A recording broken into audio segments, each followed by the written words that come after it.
Good morning, everyone, and happy Saturday. My name is Callie, and this is another weekend of clarinets, cats, and coffee.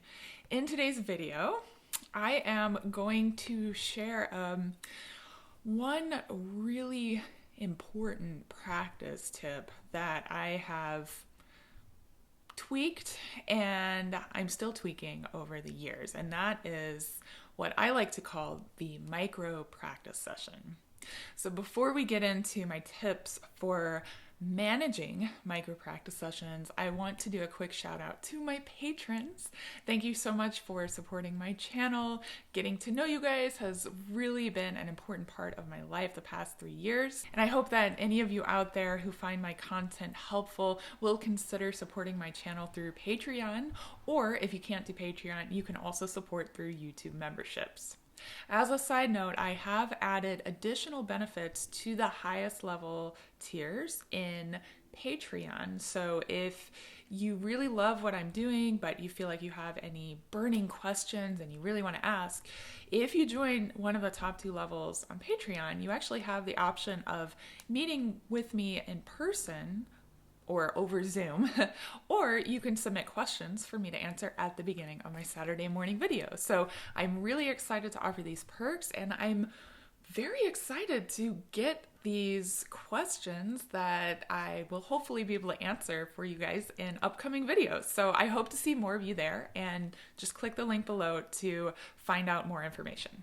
All right, so many of my students will show up to their lessons, and especially when, like high school kids, sports seasons, when they start up, or they're busy doing family trips or whatever activities they have going on after school, it can be really hard for them to try to squeeze in enough individual practice time to see progress. So what I like to do is to talk to my students about squeezing in what I call micro practice sessions. So there's one thing that you cannot achieve through micro practice session, okay? Well, there are several, but the biggest thing that you will not be able to do with micro practice sessions is build endurance, because as the name implies, these practice sessions are very short in duration, and they're really, really great for learning new things, for building new habits, reinforcing new habits, and then improving your retention long term. But when it comes to doing run-throughs of repertoire or recitals or building the endurance, it will not do that. So you do need to make sure that you practice building your endurance in other practice sessions throughout the week. But this is specifically for those of you who find a couple of days a week it's really hard to sit down and devote half an hour or more to practicing. So the first thing you need to do is make a plan, know what you need to work on. So now, this is assuming that you've already sat down, you've looked at your music, you know what you need to practice.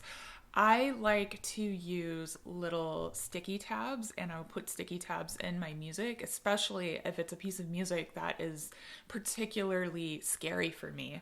And I will sometimes even number those sticky tabs 1 through 10, 1 being the most urgent part that I need to start imprinting into my muscle memory, and 10 being still tricky but the least important part. So when I do these micro practice sessions, I try to prioritize tabs 1 through 5, and then as they become more second nature, then I will move on to tabs 6 through 10. So you've got your tabs, or even if you have a tablet, an iPad, whatever, you can create little bookmarks of the tricky spots. You can circle, you can star, whatever it is, as long as you stay organized and you know exactly what you need to work on. In micro practice sessions, you don't have time to sit down and flip through your music or do run-throughs and try to figure out what you need to practice. You have to know going into it. The best way to spend your time in micro practice sessions is to use very small chunks of music to practice with. Now, the duration of a micro practice session could be anywhere from 2 minutes to 10 minutes, but my sweet spot is somewhere around 5 to 6 minutes, and I will do that in between lessons or when I'm taking a break from reading or whatever it is that I'm doing. So that's the sweet spot for me. So I have to manage smaller chunks of music so I improve my retention in the duration of that little practice session. So you know what you need to work on, you practice in small chunks. It's a good idea to just have your instrument out. So if you're a student and you're working on homework, have your instrument out while you're doing your homework or you're studying.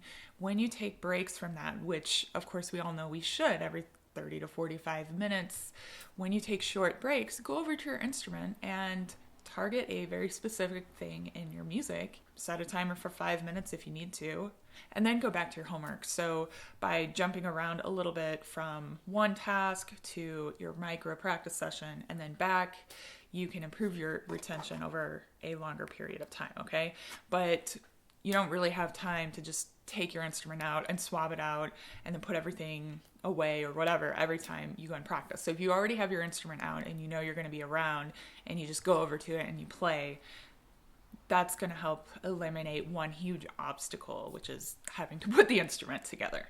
I find it very helpful to implement a lot of repetition in these practice sessions. So one little chunk of music that I will just put in my rotation when I have to perform it is the cadenza from Peter and the Wolf. And when I do my little micro practice sessions, I will actually specifically do the triplet part, and I will just run that and I'll go through it. I'll play it maybe 20 times at a very slow tempo, just making sure that my fingers are hitting all the right buttons and I'm using all the right air support and everything. And then I'll move on to what I have to do next. So a lot of repetition is going to be very good for you over a long period of time. Another thing I like to do is have a little notebook just with me in my case, sitting on my desk, for me to record major breakthroughs in my practicing that I don't want to forget. And of course, that's a good rule of thumb anytime you practice, but I find with these short practice sessions, I tend to have some of my best ideas when I'm doing this. There's nothing like the pressure of having to accomplish something in 5 minutes or less to really become efficient and learn something about yourself and your playing. So I try to have that little notebook next to me all the time. And the next time I go to practice, I'll refer back to my little notebook and I'll be like, oh, I remember.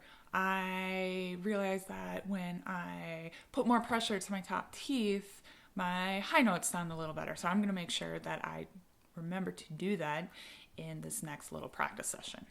And the last thing is to make sure that you're always using good fundamentals. We all know how to take deep breaths. We all know how to create a good embouchure. And when you have very little time to accomplish something, you have to be hyper-focused and make sure that you're doing everything correctly. Otherwise, you really don't get a lot done. So I hope that will help many of you manage your practice time a little more when you feel like you're not quite getting enough time to do what you need to do in a day.